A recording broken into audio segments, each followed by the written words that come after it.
البديل مصري ولا اجنبي؟ لا يا فندم، لن يدرب نادي الزمالك طول ما انا موجود في هذا النادي اجنبي خالص. لن يدرب اجنبي طول ما انا موجود في نادي الزمالك باذن الله. القادم ما بين اسماء معينه يا مرتضى بيه؟ والله انا يعني حتى قلت اتفقت مع زمايلنا في مجلس الاداره، لو الراجل صمم محدش هيئ. انا ما سمعتش مرتضى بيه.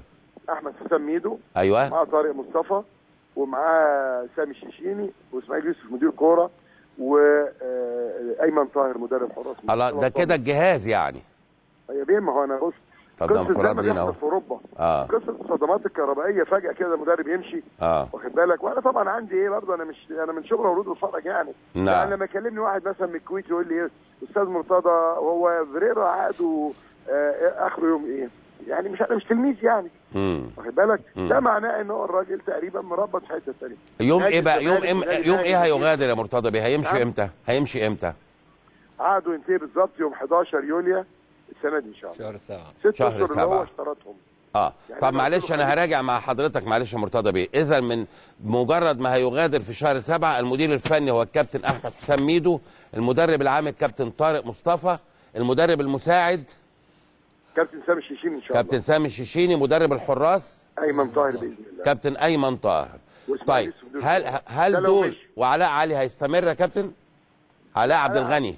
لا، علاء قصدك علاء عبد الغني. علاء عبد الغني هيمسك مكان سامي الشيشيني.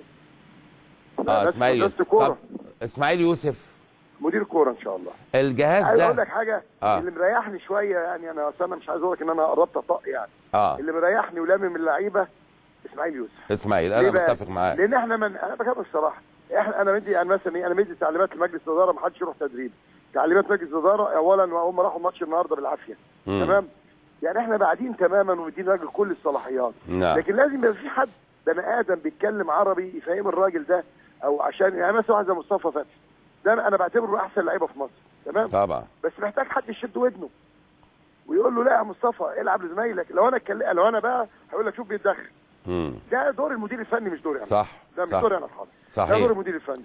لكن اللي بيعمله اسماعيل لامم للعيبه. انا بتفق معاك. بقول لك رجاله. طب مرتضى بيه، الجهاز اللي حضرتك قلته ده طبعا حضرتك حصلت على موافقتهم كلهم، الكل يتمنى ده اكيد، لكن يبقى السؤال الاهم، هل هيكملوا فقط الموسم ولا هيستمروا لموسم اخر جديد؟ لا بص يا بيه، انا قبل 11/6 باسبوع، 11 يوليو باسبوع هقعد مع الراجل. اوكي.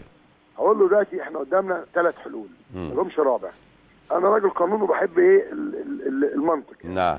الحل الاولاني حضرتك تكمل معانا لغايه نهايه الدوري.